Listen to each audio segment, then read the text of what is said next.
Hello dear student, welcome. तभी export marketing में जो 20 मार्क अपनों को लेने का ऑब्जेक्ट्स में एक पेपर का डिस्कशन कर लेते हैं। बाकी सब आंसर अपलोड कर दिया, बच्चे लोग अच्छे से पढ़ लेना, पाओ जैसे बाकी सब्जेक्ट में हेल्प कर दिया तो वैसे एक्सपोर्ट का भी हो जाएगा, टेंशन मत लो। तो इधर बोला dash deals with product shape. कभी भी प्रोडक्ट का शेप है तो डिज़ाइन आ जाता है। क्या जाता है? डिज़ाइन। और प्राइस है तो प्राइसिंग हो जाएगा। गारंटी वारंटी है तो वारंटी। माइंड बोला ना भेजे में डालने का तो पोजिशनिंग आता है। तो ये इसका आंसर आएगा डिज़ाइन। ये बोला है under dash exporter agree to deliver the good to the importer at the factory premises. मतलब फैक्ट्री प्रीमाइसेस में बोलेगा तो एक्स वर्क बोलते हैं। क्या बोलते हैं इसको? Ex work. Incentive are given by government to encourage exporter. मतलब एक्सपोर्टर को क्या दिया जाता है? Incentive to quote higher price in the overseas market, ताकि वो मार्केट में ज़्यादा फॉरेन मार्केट में ज़्यादा प्राइस चार्ज कर सके। In indirect exporting the manufacturer face limited risk. Direct marketing में ज़्यादा रिस्क होता है, इनडायरेक्ट में क्या होता है? लिमिटेड रिस्क होता है, क्योंकि रिस्क को शेयर कर देते हैं ना बीच में वाले को। Improve dash helps to reduce product damage and during transportation. सीधी बात है, मटेरियल होल्डिंग की वजह से डैमेजेस क्या होता है? कम होता है।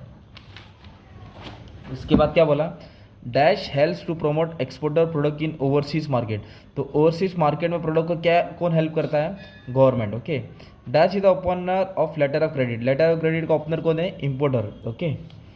Exim bank provide, Exim bank कैसे लोन देता है? मीडियम टर्म और लॉन्ग टर्म दोनों लोन देता है। कमर्शियल रिस्क और political risk in export business are covered by ECGC, है ना। एक्सपोर्ट काउंसिल ये क्या करता है? कवर रिस्क कवर करता है। इंपोर्ट और export code number IC number कौन देता है? DGFT। ओके, ये तो इसी DGFT देता है। Document certifying country from which goods are been export. जहाँ से गुड एक्सपोर्ट होता है उसको बोलते हैं सर्टिफिकेट ऑफ ओरिजिन। जैसे मेड इन इंडिया लिखा रहता है, मेड इन चाइना, उसको बोलते हैं certificate of origin. Register exporter can export good without payment IGST। तो लेटर ऑफ अंडरटेकिंग क्या लेगा? लेटर ऑफ अंडरटेकिंग लेगा। अब वो 10 मार्क का ट्रू ऑफ फॉल्स आएगा। तो अभी ट्रू ऑफ फॉल्स का क्या करना है मालूम है क्या? सबसे पहली बात इसको समझो क्या है कि मालूम पड़ेगा फॉल्स है कि ट्रू है। Okay. Marketing is way of attending product in the market. नहीं, मार्किंग नहीं है। मार्किंग इन लोग बोला मार्केटिंग रिसर्च होता है। प्राइसिंग डज नॉट हैव, देखो नॉट आ गया तो भी फॉल्स है। FOB quotation include marine insure up to the port of destination. नहीं, पोर्ट ऑफ डेस्टिनेशन नहीं रहता। ओके, सिर्फ पोर्ट ट्रस्ट तक ही रहता है FOB। Direct exporting channel is more suitable for mass marketing. नहीं, छोटे छोटे प्रोडक्ट के लिए ज़रूरत होता है। Trade fair exhibition are useful giving publicity. Yes, ये ट्रू है। Force majeure clause in export agreement help to cover legal risk. नहीं, लीगल रिस्क ECGC कवर करता है ना ये।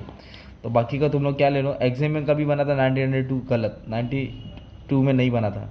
तो कैसे ट्रू ऑफ फॉल्स घुमा फिर आएगा आएगा। अगर आप लोग आंसर्स पढ़े तो लिख सकते हैं, बाकी का स्क्रीनशॉट ले लो। और मेन बात कैसे है ना, क्वेश्चन नंबर 2 में तुमको 8 मार्क का एक प्रॉब्लम आएगा FOB के ऊपर। तो ये प्रॉब्लम मैंने सॉल्व करके अपलोड कर दिया। मतलब एक 8 मार्क का सम आता ही है। एक पैकेजिंग, एक लेबल, एक ब्रांड के ऊपर आंसर पढ़ लो और एक 8 मार्क का आंसर। तो पहला मॉड्यूल तुम्हारा कवर हो जाएगा। और रही बात शॉर्ट नोट्स की ना, तो शॉर्ट नोट का तुमको घुमा फिरा क्या आता है। ओके, शॉर्ट नोट का कैसा आता मालूम है? शॉर्ट नोट तुमको ना कुछ भी आएगा भाई, जो ऊपर लॉन्ग आंसर है तुमको शॉर्ट नोट में दिखता ही है। शिपिंग बिल, इसकी जगह पे ये आ जाएगा। कॉन्सुलर इनवॉइस आ जाएगा ना। क्लियरिंग फॉरवर्डिंग एजेंट के ऊपर कुछ भी क्वेश्चन आएगा। तो शॉर्ट नोट भी अच्छे से कर लेंगे। और एक आंसर मैंने बना दिया, सबका मालिक है, वो भी देख लेना।